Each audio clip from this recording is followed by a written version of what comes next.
Bonjour à tous, alors aujourd'hui je vais vous présenter quelque chose de très utile et d'économique. Car ne jetez pas vos gousses de vanille, elles coûtent suffisamment cher comme ça et on peut leur donner une deuxième vie. Allez, je vous explique tout ça maintenant.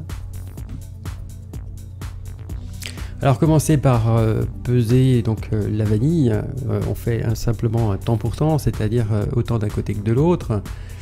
Si vous avez 100 g donc de vanille, vous allez donc peser 100 g de sucre glace. Alors, toutes ces gousses de vanille, je m'en suis servi au cours des mois, voire ça va faire peut-être plus que ça, je crois que c'est environ 2 ans que je les entasse et elles sèchent doucement dans une boîte, j'allais dire fermée, mais d'abord sécher puis ensuite donc conserver dans une boîte. Et il suffit simplement donc de les mixer les deux ensemble. Alors faut pas hésiter à secouer un petit peu tout ça parce que c'est un peu sec et ça se laisse pas faire.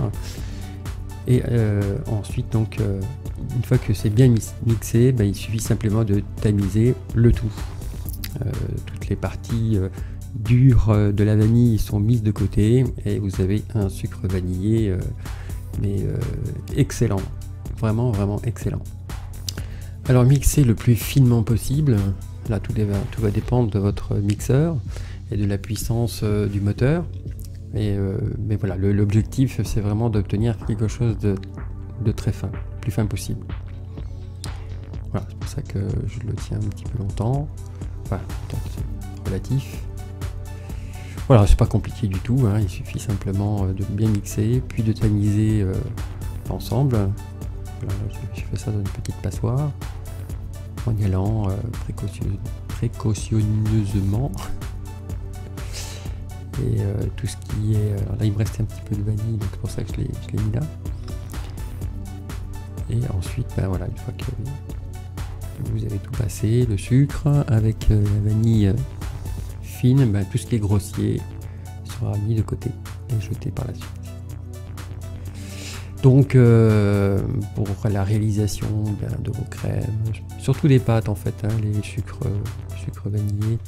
Enfin celui-là il est excellent, vous pouvez l'utiliser dans les crèmes. Il ne colorera pas vos crèmes de couleur sombre comme ça arrive quelquefois, mais quand c'est bien sec et puis que vous faites un bon temps pour temps, il n'y a pas de souci. Ensuite pour le conditionnement, il suffit de le mettre dans une petite boîte fermée hermétiquement et de l'utiliser au fur et à mesure de vos besoins. Vous mettez une petite cuillère à café par exemple dans votre préparation, une crème pâtissière pareil, voilà, une crème pâtissière, plutôt 2 cuillères à café pour que ça ait un bon goût de vanille. Et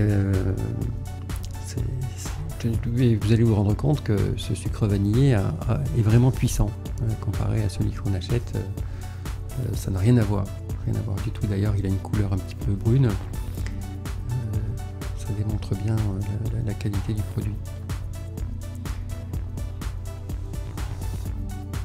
Voilà, j'essaie de montrer en fait les petits points de vanille. On les voit pas trop, mais bon, elles sont bien là malgré tout. Ça se voit mieux en fait sur la photo que j'ai fait après. Voilà, eh bien j'espère que cette vidéo vous aura été utile, hein, parce que ça je pense que c'est vraiment très utile. Et à très bientôt pour une prochaine vidéo. Salut!